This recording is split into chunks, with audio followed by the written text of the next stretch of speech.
It was supposed to be a day of joy, of prayers and celebration. But when one woman stepped into the heart of the crowd with a Bible in one hand and a hammer in the other, what followed shook an entire city to its core. December 8th, in Phoenix, Arizona. As the sun peaked over the Camelback Mountains, the streets near St. Gregory's Cathedral began to pulse with life. It was the feast of the Immaculate Conception, one of the most sacred days for Catholics, especially among immigrant communities. For many, it wasn't just a celebration of the Black Madonna, it was a thread tying generations together, from abuelas who remembered crossing the border on foot to toddlers barely able to pronounce Maria. The aroma of tamales and sweet bread lingered in the air as families in colorful shawls and freshly pressed church clothes poured into the plaza. Little girls dressed as angels, their wings shimmering in the morning light, giggled as they posed for photos near makeshift altars decorated with candles, flowers, and framed images of the Blessed Virgin. A group of teens tuned their guitars and violins, preparing to sing Las Mañanitas for the procession. And from the church's tall sandstone bell tower, the bells rang out, a sacred sound that echoed through the city like a heartbeat of faith. Among the crowd was Doña Maria Lopez, 82, clutching her rosary with hands wrinkled by time and devotion.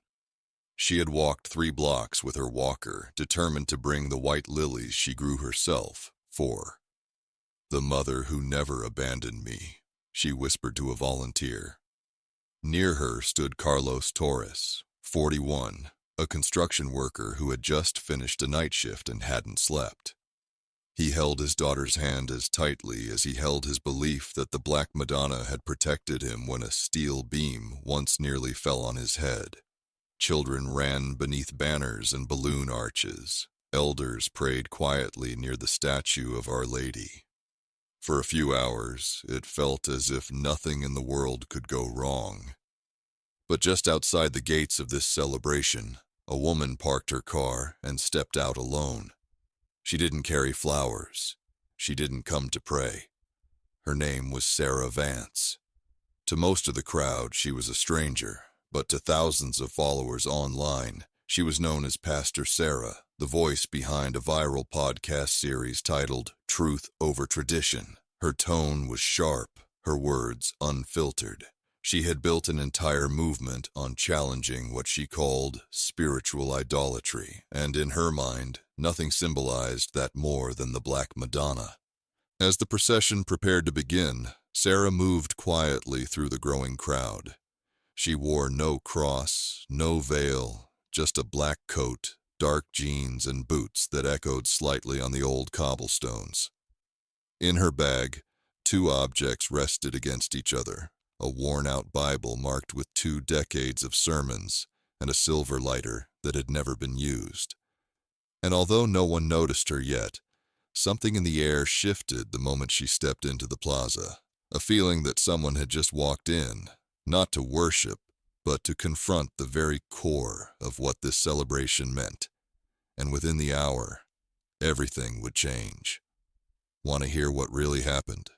Stay with us, because what unfolded next was not just a public outburst, but the unraveling of a soul and the miracle that followed.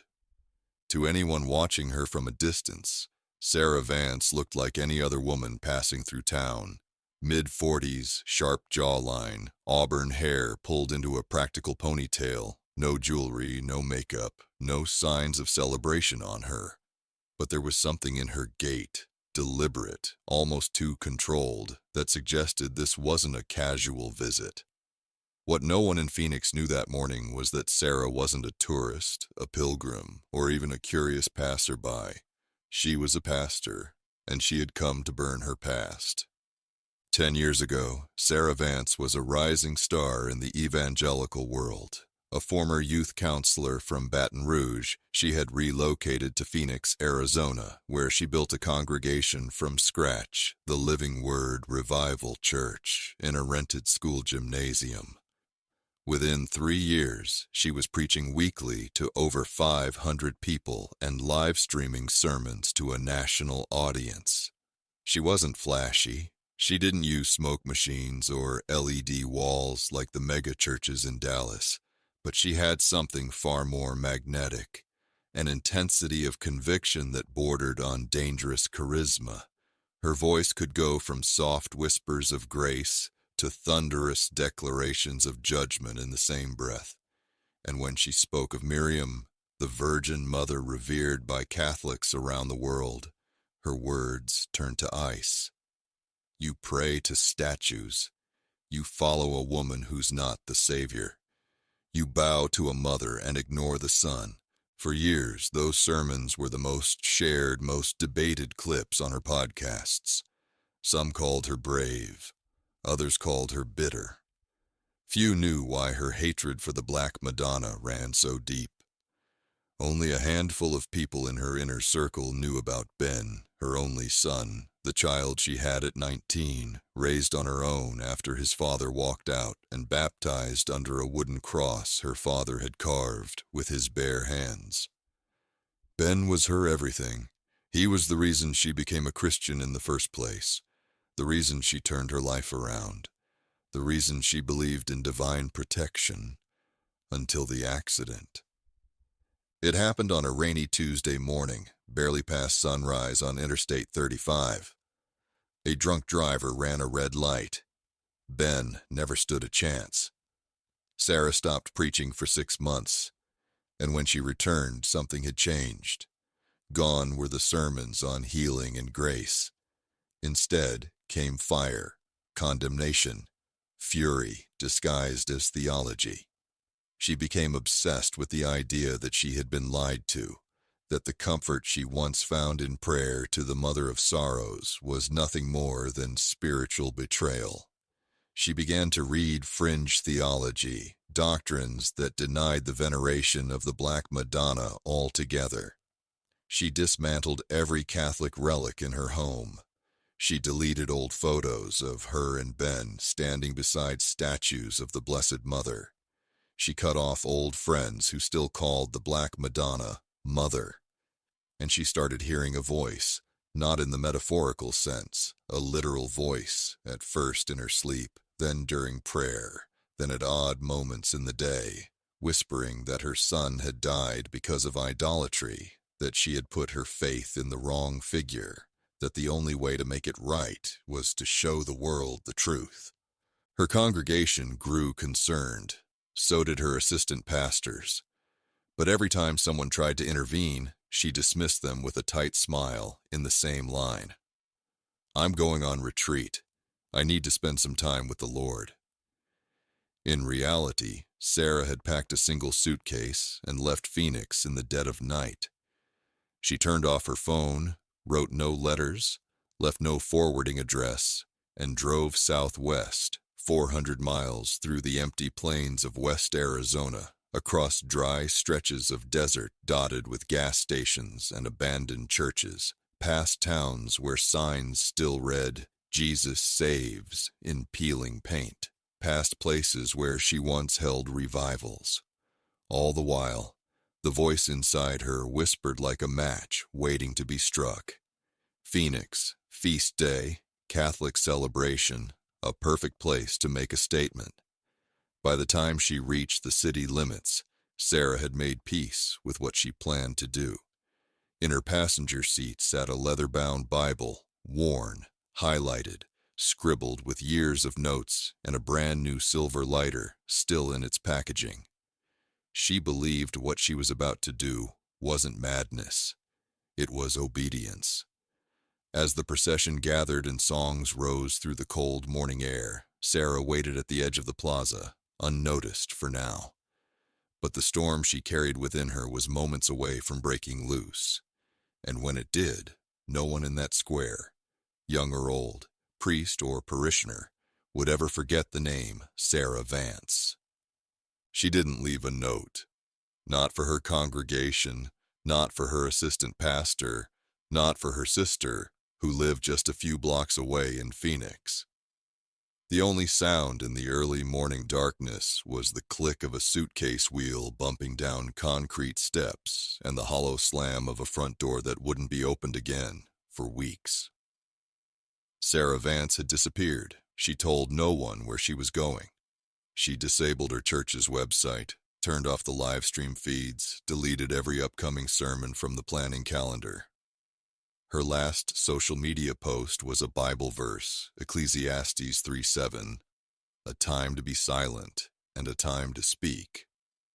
But what she didn't say was that the time to burn had come.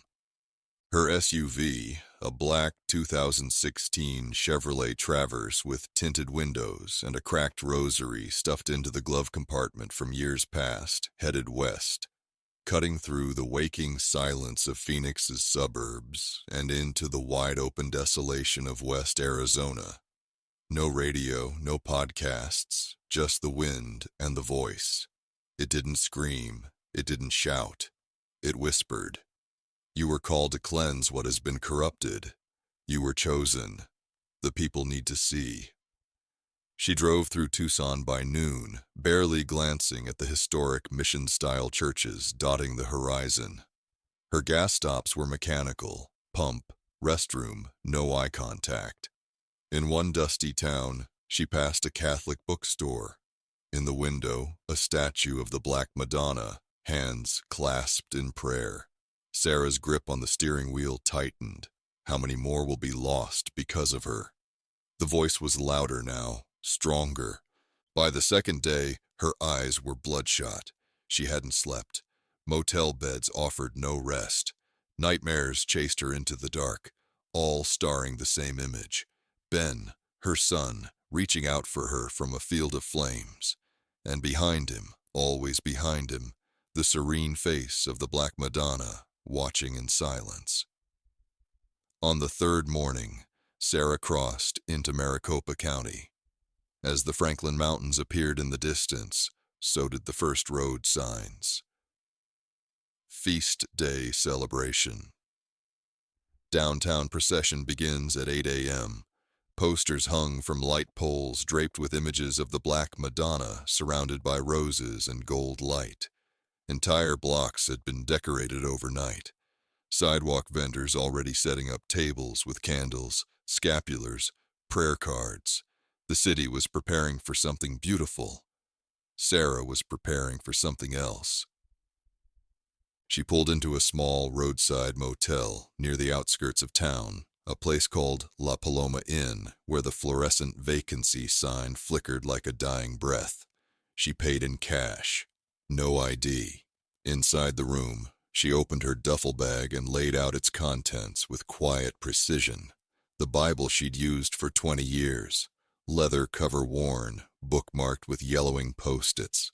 A small red notebook with handwritten verses, some crossed out violently.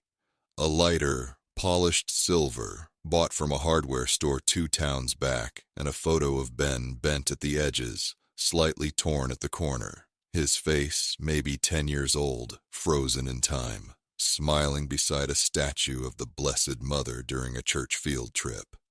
She stared at the photo for a long time, then turned it face down. That night, while Phoenix slept beneath a canopy of stars and candlelight vigils quietly began at parishes across the city, Sarah knelt by the side of the motel bed, not to pray, but to rehearse. She would enter the square around 7:15 a.m. She would wait until the music began, until the procession reached its peak. She would raise her voice above the trumpets. She would burn the Bible not out of hatred, but as a sacrifice, a warning, a sign. To her, this wasn't vengeance, it was a prophecy.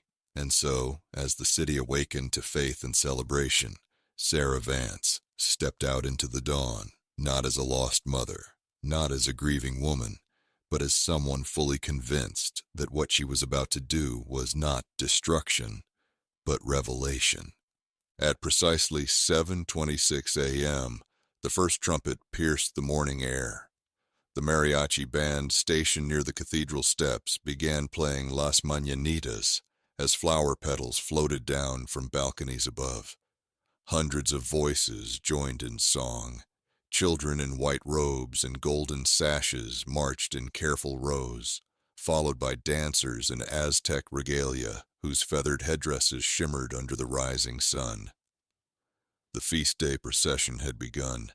In the center of it all, Father Michael carried a replica of the Black Madonna crafted from white oak and painted with care by a local artisan. Behind him, altar servers swung censers, releasing plumes of frankincense into the sky. The plaza was alive. Every corner pulsed with reverence and joy, and yet one figure did not move with the rhythm of the crowd.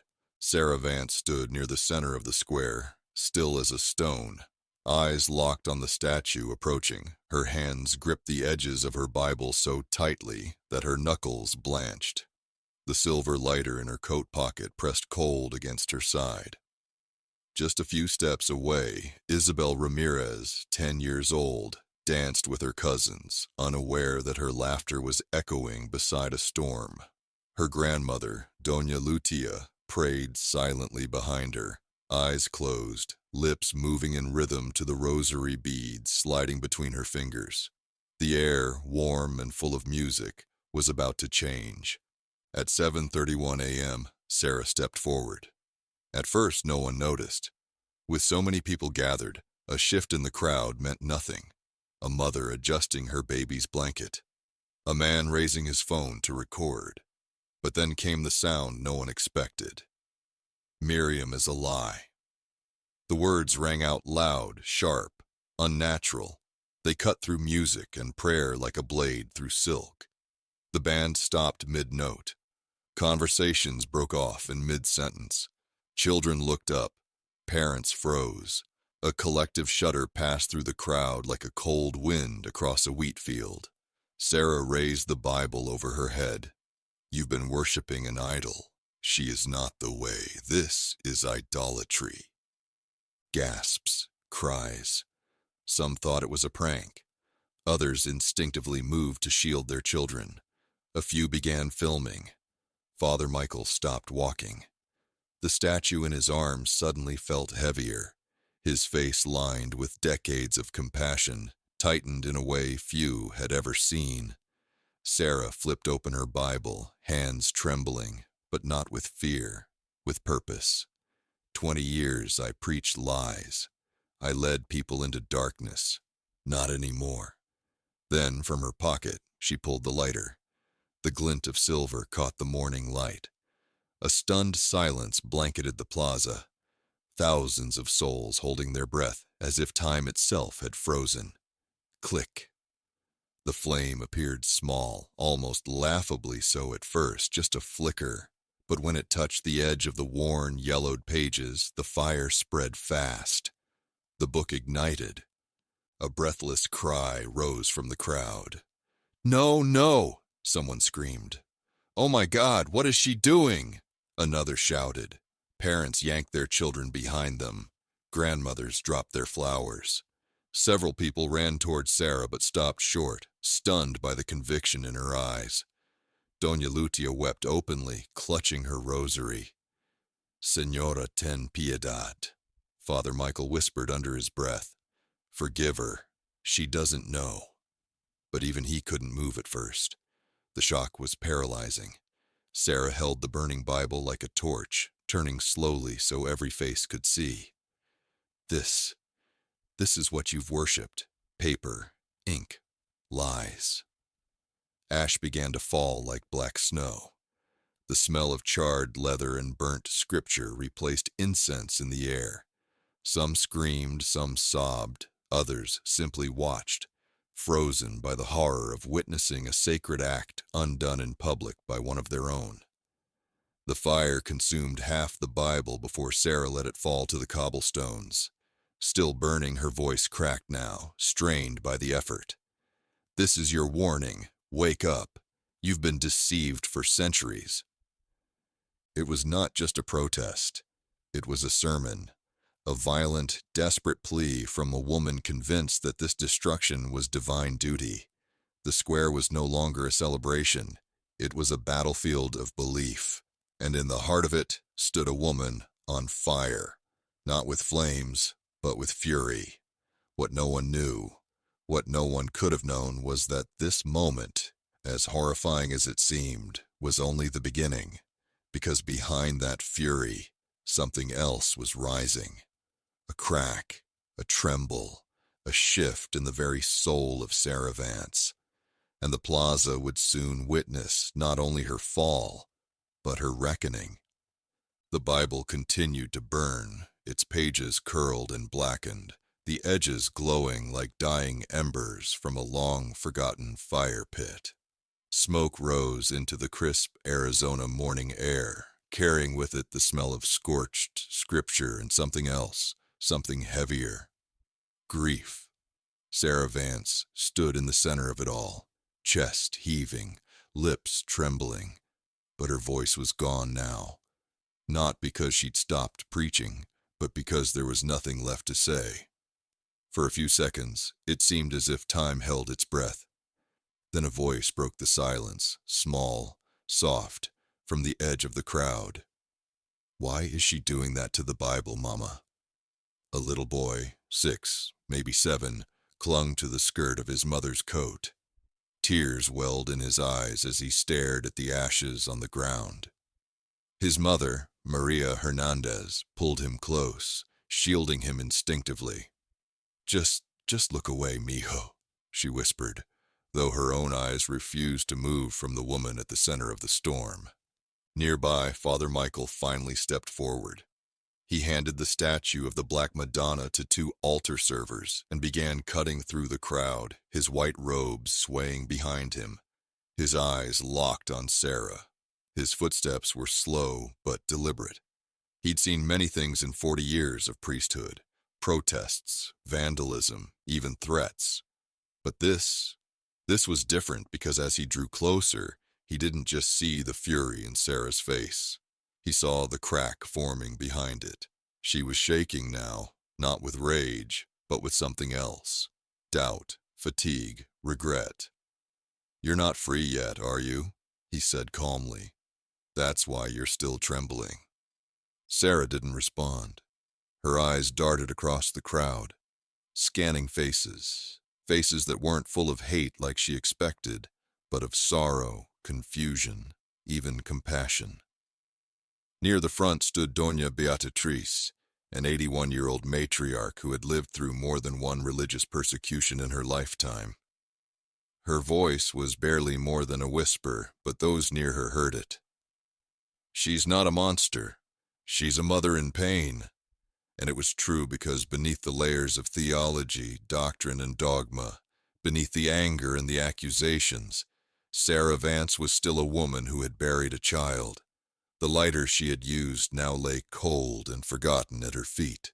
The Bible, reduced to a pile of ash and partially burnt leather, no longer carried the weight of her conviction, only the smell of something irreversibly lost. She looked down at her hands. They were blackened with soot, trembling, empty, and then the voice returned, but not the same voice as before. This one wasn't angry or commanding. It wasn't even external. It was a memory.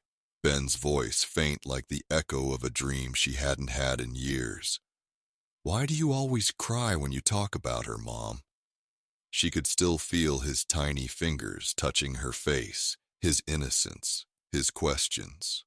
And suddenly, her knees buckled. She collapsed onto the cobblestones right where the Bible had burned. Her body crumpled, not like a warrior defeated, but like a soul unraveling. Some gasped. Others stepped back. But one figure, Maria Hernandez, the mother from earlier, stepped forward. With her son still holding onto her waist, she knelt beside Sarah, placing a hand gently on her back. "You don't have to carry this alone," she said softly. "Not anymore." Sarah didn't speak. She couldn't. But her shoulders shook, silent sobs breaking through years of steel armor. From behind, Father Michael reached them. He didn't say a word. He didn't need to. Instead, he simply knelt down and joined them. 3 people, strangers in every sense, now bound together in a moment of unspeakable humanity. Around them, the crowd remained still, watching, witnessing, What had begun as an act of spiritual rebellion was becoming something else, not redemption yet, but the beginning of it. A moment where anger gave way to grief, where certainty cracked under the weight of sorrow, and where a woman who thought she came to destroy was now begging silently for something to survive. At first, it was just a breeze, barely noticeable. A gentle shift in the morning air that rustled the banners strung above the plaza and sent a few leftover rose petals tumbling along the cobblestones. Then came the scent. Soft, subtle, unmistakable roses, but not the kind sold at the corner flower stalls. Not the kind tucked into bouquets or pinned to altar arrangements. This was different, more vivid, warmer, like a memory too perfect to be real. Father Michael paused mid-prayer. He had been silently reciting the Ave Maria, unsure of what else to offer the broken woman collapsed before him. But when the fragrance hit, he opened his eyes. The scent brought him back instantly to the morning his mother passed away. When that same exact smell filled her hospital room moments after she whispered her final Ave, he looked around. No roses in bloom nearby. No vendors walking past. Nothing that could explain it. Beside him, Maria Hernandez inhaled deeply. She turned her head, eyes wide, and whispered, "Do you smell that?" Her son nodded without speaking. He looked up at the sky as if something or someone might be watching. A few feet away, Doña Beatriz, who had remained seated on her portable folding chair, clutched the silver crucifix around her neck and began to cry. Not out of fear or sadness, but awe.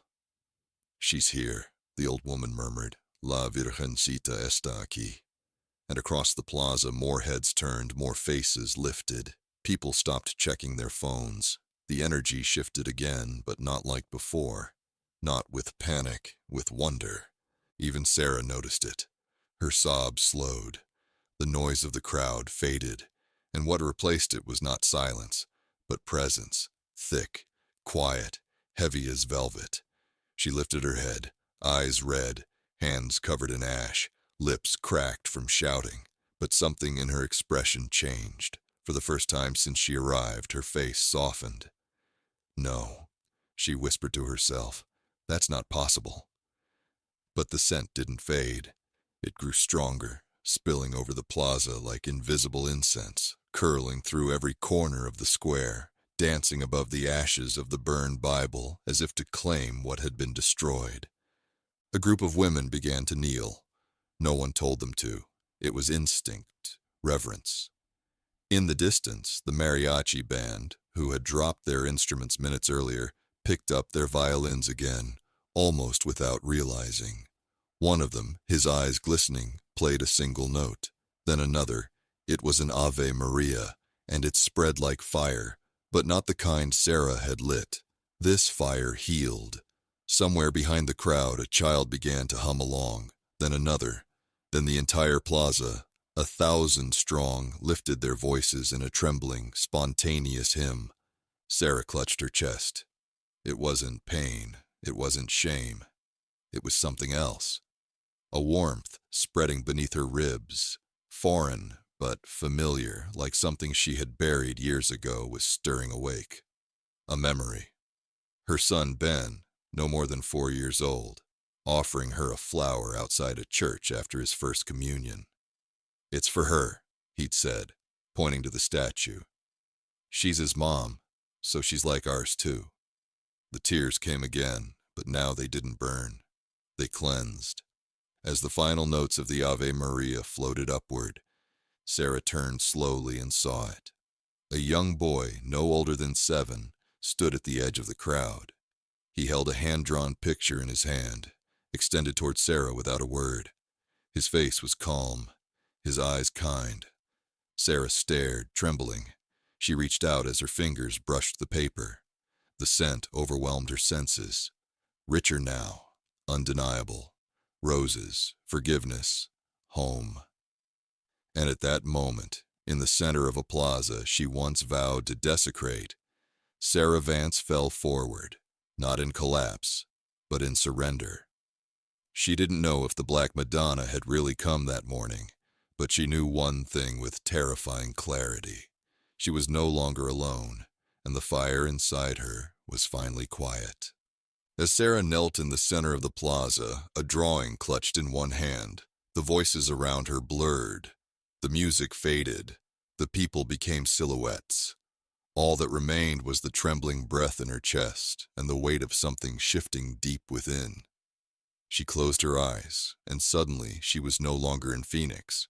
She was in Louisiana again, barefoot in her grandmother's backyard, age 7, kneeling on a patch of wet grass as the old woman whispered prayers in broken English and thick Spanish. Her grandmother's hands were like parchment, guiding Sarah's smaller fingers into the shape of the cross. "This is how you talk to her," she'd said softly. "She always listens, even when no one else does." Sarah had believed it back then, believed it completely. She remembered the tiny statue of the Black Madonna perched on the kitchen windowsill, blue mantle, downcast eyes, always watching over a house filled with more silence than safety. Her mother was rarely home, her father even less, but her grandmother's faith filled the space between. In those moments, the Black Madonna wasn't just a figure in plaster. She was a mother Sarah didn't yet realize she'd been missing. Years later, after her grandmother passed and the world grew harsher, Sarah buried that version of herself, baptized in a different kind of fire, one that traded tenderness for certainty, reverence for doctrine. And yet, here, in the middle of a Catholic celebration, she had come to disrupt. That lost child inside her stirred. She opened her eyes. The drawing was still in her hand. The crowd still surrounded her, but something fundamental had shifted, not in the air, but in her perception of it. Suddenly, every face she had once judged felt familiar. Maria Hernandez, the mother who had knelt beside her earlier, was now holding her son closer, but her expression wasn't one of fear. It was of protection, compassion. Doña Beatriz, the elderly woman with the weathered crucifix, no longer looked like a symbol of misguided tradition, but like a survivor. A woman who had endured every storm imaginable and still showed up with a folding chair and a prayer on her lips. Even Father Michael, now standing quietly nearby, didn't appear as an adversary, but as a witness, not of her sin, but of her unraveling, her becoming. Then Sarah's gaze drifted to the ashes on the ground. What remained of her Bible was nothing more than blackened leather and fragments of scripture, barely legible. Pages she had once memorized, words she had once weaponized, gone, but not lost, because in the absence of what she thought she needed, something real had entered. A woman approached, mid-30s, tear-streaked face, holding a laminated prayer card. "I used to listen to your sermons," she said, voice trembling. "After I lost my baby, your words helped me keep going. But today," she paused, looking down at the ashes. "Today, you reminded me that even the strongest faith can fall, but it can get back up too." Sarah didn't know what to say. For the first time in years, she didn't have a prepared answer. No Bible verse, no rebuttal, just silence. And then another voice, her own from years ago, echoed in her mind. "Faith doesn't mean you don't question. It means you don't walk away when the answers scare you." She had preached that long before the grief, before the anger, before the fire. But somewhere along the way, she stopped believing it. The drawing in her hand trembled as she brought it close to her chest. And for the first time since Ben's funeral, she prayed. Not in a pulpit, not on a stage, but on her knees in the ashes of her pride. With no camera, no script, no theology, just a broken woman whispering to a mother she once rejected. "I'm sorry. I didn't know. I thought I was saving others, but I was just trying to save myself." The breeze returned, warm this time. It wrapped around her like a blanket, and in it, she thought she heard the softest whisper. No voice this time, just peace. Sarah opened her eyes again. The plaza was no longer a battlefield. It was a sanctuary, and the people who stood around her, not enemies but fellow pilgrims, all broken, all searching, all somehow still holding on to the same fragile thread of hope. Her transformation wasn't loud. It didn't come with flashing lights or heavenly visions. It came with a scent, a memory, a drawn picture, and a moment of surrender. Not to shame, but to healing. Because sometimes grace doesn't knock down your door. Sometimes it just waits right in the ashes of everything you thought you had to burn. And Sarah Vance had finally stopped running long enough to see it. The ash had settled. The last note of an Ave Maria had faded into silence, replaced by the hush of something sacred, not orchestrated, not rehearsed, but alive. And still, Sarah Vance remained on her knees. Around her, the plaza had become a quiet witness. No one shouted, no one booed, no one dragged her away. Instead, they watched as if instinctively understanding that what was happening wasn't a disruption, but a resurrection. She had come to destroy something, but what she had burned had somehow set her free. Across the crowd, a ripple of motion began. It started with Father Michael, whose white stole was now dusted with ash. He stepped forward and extended his hand, not in accusation, but in welcome. "Sarah," he said gently, "you are still a daughter of God." She didn't answer, but she took his hand. Next came Doña Beatriz, clutching her rosary and walking slowly, knees stiff, heart full.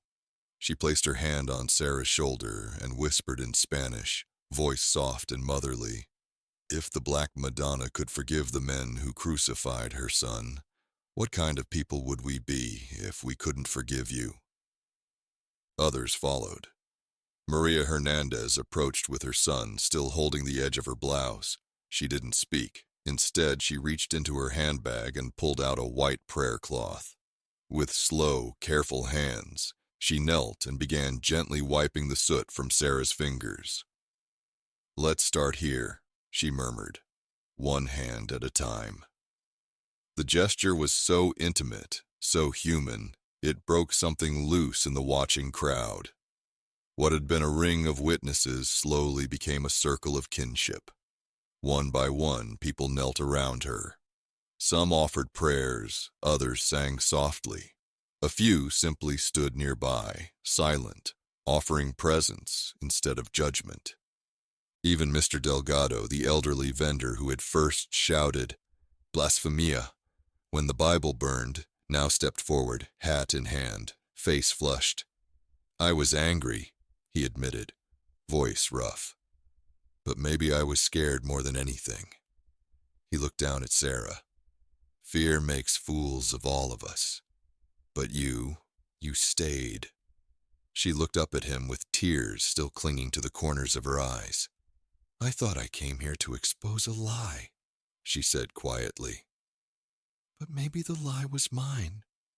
There was no applause, no chant, no dramatic speeches, just healing, slow, real, earned.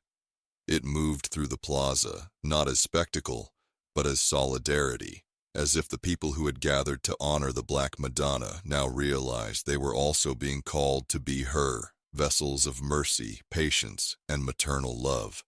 And so, in the very place Sarah had expected rejection, she found a mirror reflecting back everything she had forgotten to believe in. The strength of forgiveness, the beauty of humility, the fierce tenderness of a community that had every right to cast her out, but instead chose to bring her in. By the time the sun crested fully above the rooftops, Sarah had risen to her feet, not alone, but surrounded. Doña Beatriz handed her the rosary she'd been praying on since dawn. "This belonged to my daughter," she said. "She passed away last year. I think it's time someone else holds it." Sarah took it with trembling hands, pressed it to her lips, and whispered something no one else heard. But it didn't matter because in that moment, no explanation was needed, no apology, no doctrine, no theological debate could have spoken louder than the simple sacred truth written on every face in that crowd. You belong, even in your worst moment, even after the fire, even after the fall. You still belong. And as the choir picked up again, this time with amazing grace, in both English and Spanish, Sarah Vance stood in a place she never thought she'd return to, not just physically, but spiritually. Home.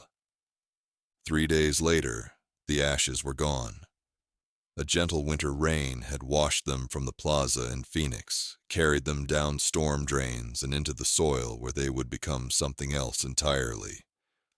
But the memory of that morning remained. Word had spread quickly. A few cell phone videos circulated online. Some labeled it a religious meltdown. Others called it a miracle. But no title captured the weight of what had truly happened, because those who were there didn't just see an event. They saw a woman lose everything and begin again. Sarah Vance left Phoenix quietly. No press conference, no farewell speech, just a borrowed coat from one of the parishioners, a used rosary in her pocket, and a heart no longer on fire, but warm with something new. She returned to her city, not as Pastor Sarah, but simply as Sarah. The doors of her old church building, once adorned with slogans and banners proclaiming truth over tradition, had been closed for weeks. Weeds had started to push through the concrete. Flyers on the windows had curled with time, and inside the air was stale. The pulpit was empty. Sarah stood in the center of the sanctuary, staring at the same place where she once thundered sermons about the Black Madonna as a false queen. But this time there was no microphone, no stage lights, only silence. And in that silence, she heard what she hadn't heard in years. Stillness, peace. She didn't rush to preach again. She didn't live stream an apology. Instead, she listened to the community, to the stories of those she had hurt, to the friends she had once pushed away for being too Catholic, and most of all to the soft, unfamiliar rhythm of humility. Months passed, and then something unexpected happened. She reopened the church, but not with fanfare. No neon rebranding, no grand relaunch, just a handwritten sign on the door. Welcome to the Bridge, a place for the broken, the searching, the reconciled. The first Sunday, only 12 people showed up, among them a Catholic woman named Teresa, whose husband had left the church years ago because of Sarah's influence, a retired Methodist pastor, and an undocumented immigrant couple who simply needed somewhere warm and quiet to pray. Sarah didn't stand behind the pulpit that day. She sat in a circle with them. They didn't sing loud worship songs. They lit candles, read scripture, shared what hurt. And slowly, over weeks and then months, the circle grew, not in size, but in depth. What Sarah had tried to destroy in Phoenix had somehow taken root inside her. Not doctrine, not dogma, but presence, the kind that doesn't shout, the kind that kneels. One evening in early spring, Father Michael visited. They sat on a bench behind the church, the same man she had once publicly denounced, the same priest who knelt beside her when no one else dared. "How's the fire?" he asked with a half-smile. Sarah laughed softly. "Gone mostly, but the warmth stuck around." He nodded. "That's grace." Before he left, he handed her something small. An old prayer card of the Black Madonna faded from years in his wallet. "Keep her close," he said. "Not as an idol, but as a reminder. She stayed when you ran." And so Sarah began to pray again, not because she had all the answers, but because she had finally learned to live with the questions. She didn't become Catholic. She didn't renounce her roots, but she stopped dividing what God had always tried to hold together.